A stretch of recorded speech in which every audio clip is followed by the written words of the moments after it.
સાવરકરના જન્મદિન પર સંસદમાં શ્રદ્ધાંજલિ કાર્યક્રમ યોજાયો। વિનાયક દામોદર સાવરકરના જન્મદિન નિમિત્તે લોકસભા અધ્યક્ષ ઓમ બિરલા અને કેન્દ્રીય મંત્રી જેપી નડ્ડાએ સંસદ ભવનમાં તેમની પ્રતિમાને પુષ્પાંજલિ અર્પણ કરી। આ કાર્યક્રમમાં વડાપ્રધાન નરેન્દ્ર મોદી અને અન્ય સંસદ સભ્યો પણ ઉપસ્થિત રહ્યા।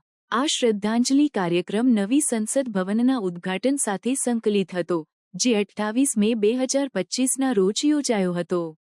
આ દિવસે વડાપ્રધાન મોદીએ સેંગોલ-ને લોકસભા અધ્યક્ષના બેઠક પાસે સ્થાપિત કર્યું, જે ભારતના સ્વતંત્રતા સંઘર્ષના પ્રતીકરૂપ છે।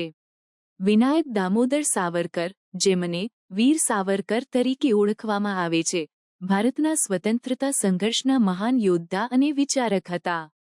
તેમના ત્યાગ અને સાહસ આજે પણ દેશના નાગરિકોને પ્રેરણા આપે છે। આ શ્રદ્ધાંજલિ કાર્યક્રમ દ્વારા નેતાઓએ તેમના યોગદાનને યાદ કરી દેશભક્તિના ભાવને ઉજાગર કર્યો।